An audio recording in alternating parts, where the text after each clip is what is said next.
Hi there, and welcome to Graeme's Guide. It's not Friday, it's Tuesday, but I'm just stepping in quickly since we had quite a break over the weekend, and there's been a lot of questions, which is great to see. You know, the really cool thing about the questions that are coming in now is that you kind of know what questions to be asking. So they're very strategic questions, specifically about some ways to reference, but also about um, specifically what you need to be putting in your assignment. So um, if you want some extra tips, go into the assignment 2 Q&A discussion and have a look at some of the responses that you have provided and that I have provided to the questions that have been appearing there. It's a really great resource, the assignment 2 Q&A discussion. And in time, the assignment 3 Q&A discussion will be another great resource as well as students start to ask questions about assignment 3.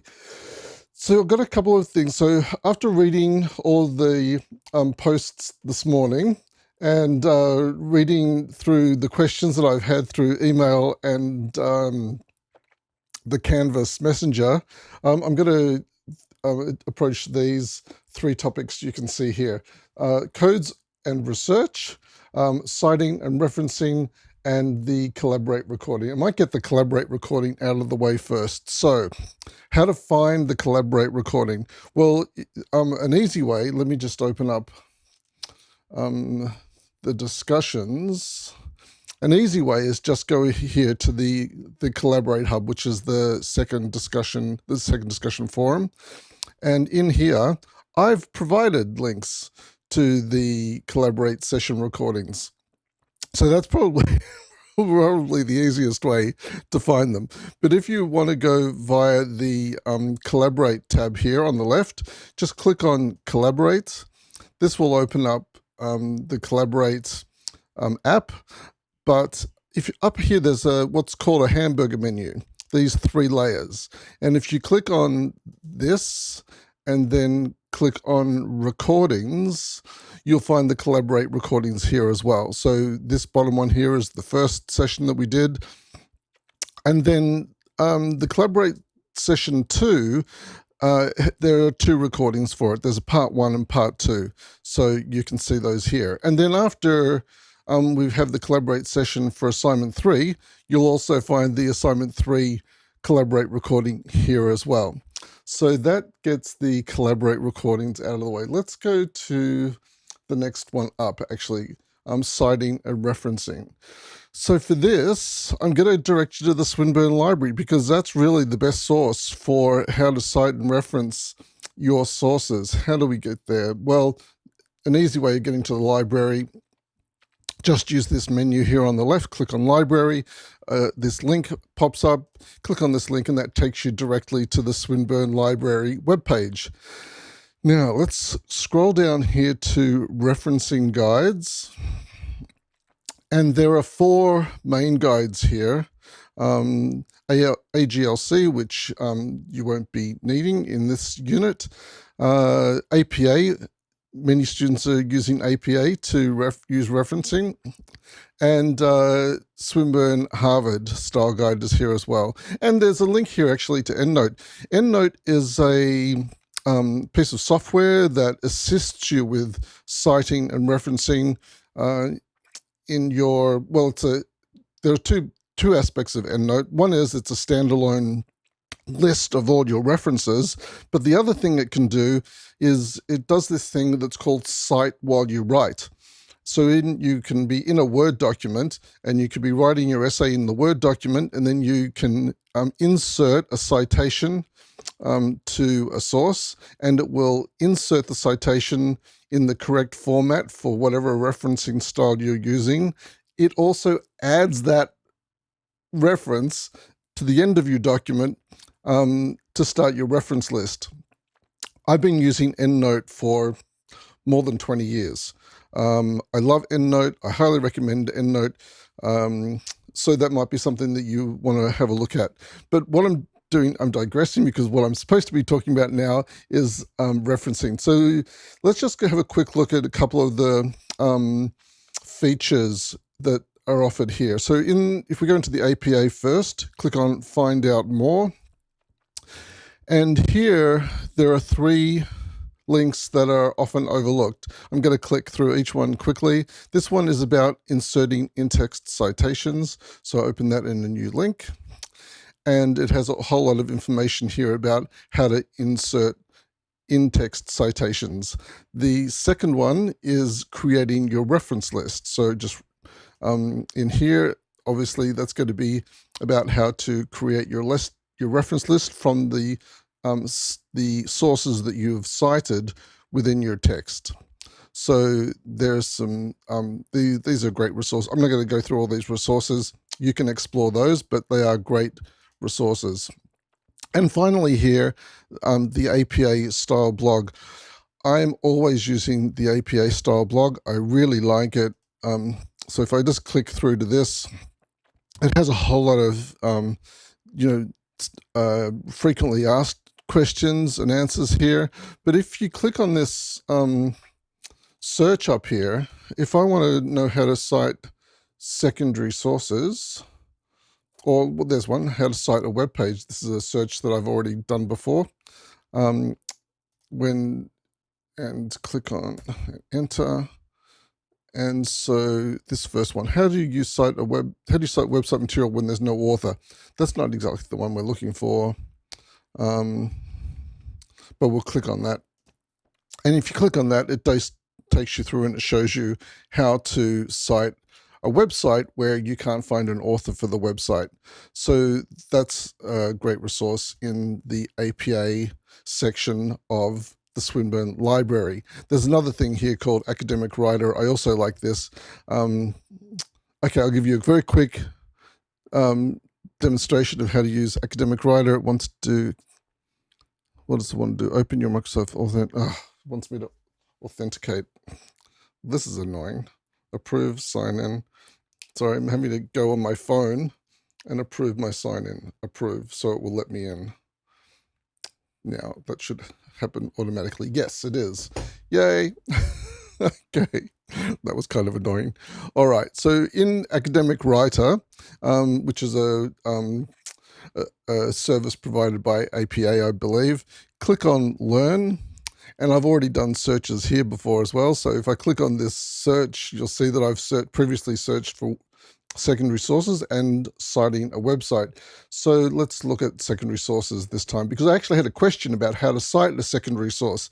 Now, a secondary source is when you're reading the Future Work Skills article, and in there, someone else whoever's the author of that report has cited somebody else, and you like that citation. So you can actually cite that citation without having to go and read the other work. And this is how you do it.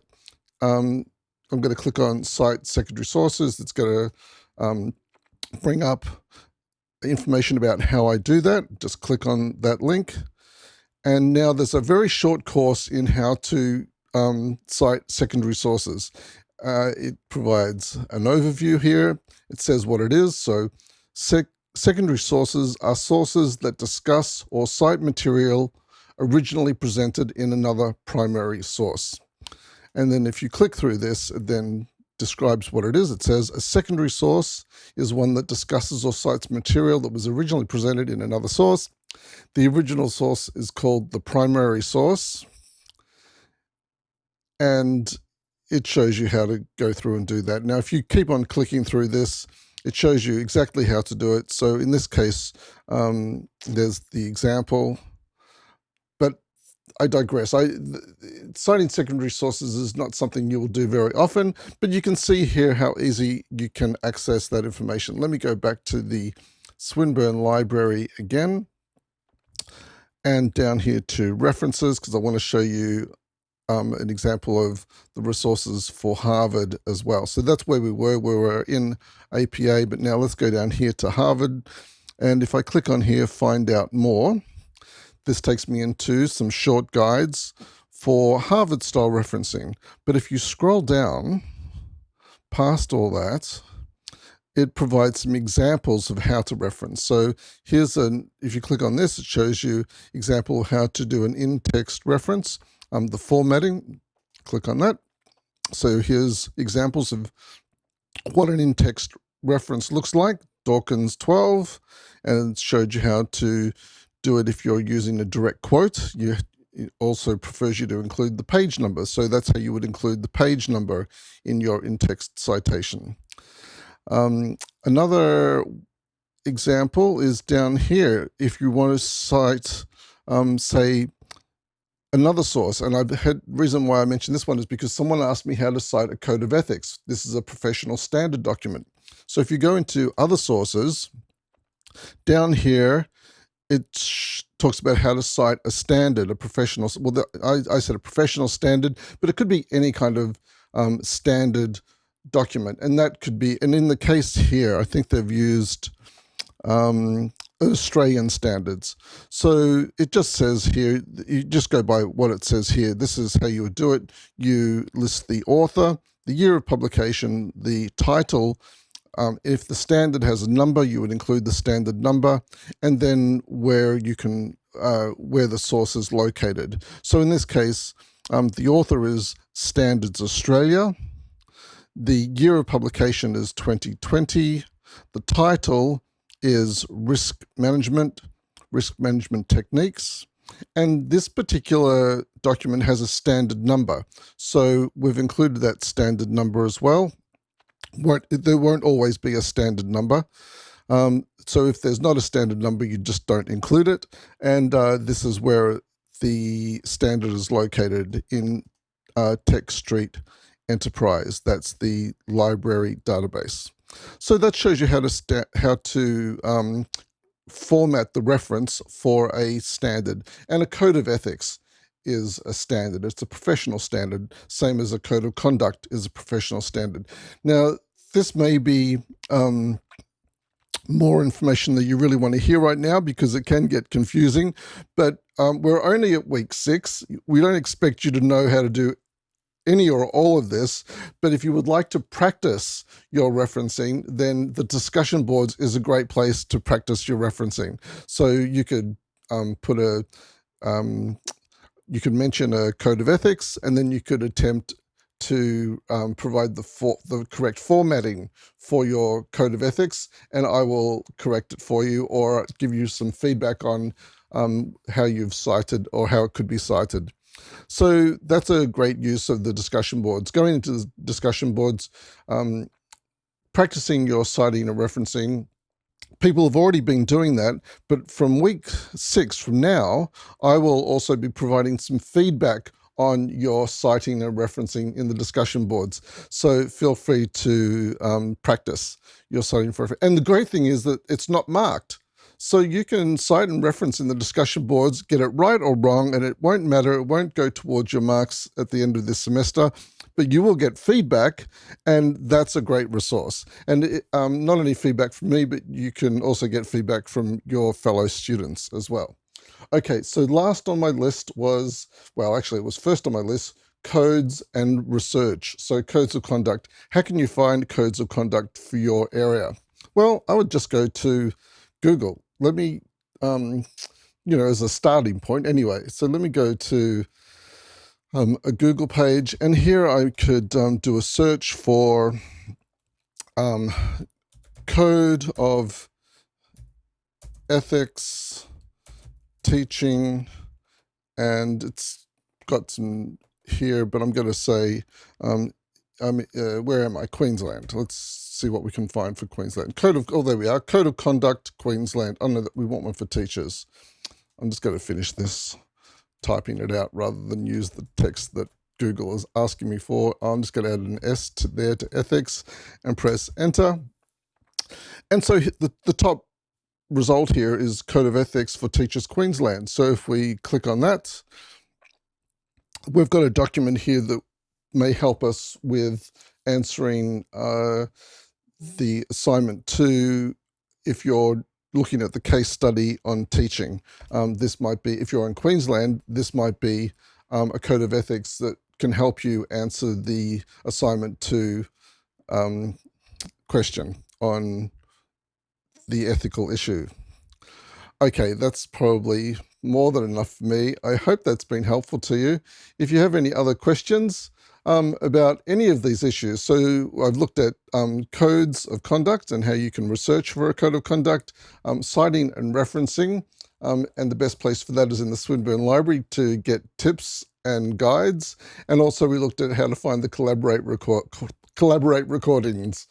So if you've got any more questions on this, please ask them in the discussion board. I'm in the discussion board all week at the course of this week, but then come consolidation week on, from Saturday onwards, I won't be available because during consolidation week, ELAs are not available. I will be recording a Friday live for this coming Friday. So if you've got any questions that come up, I might be able to answer them in Friday live as well.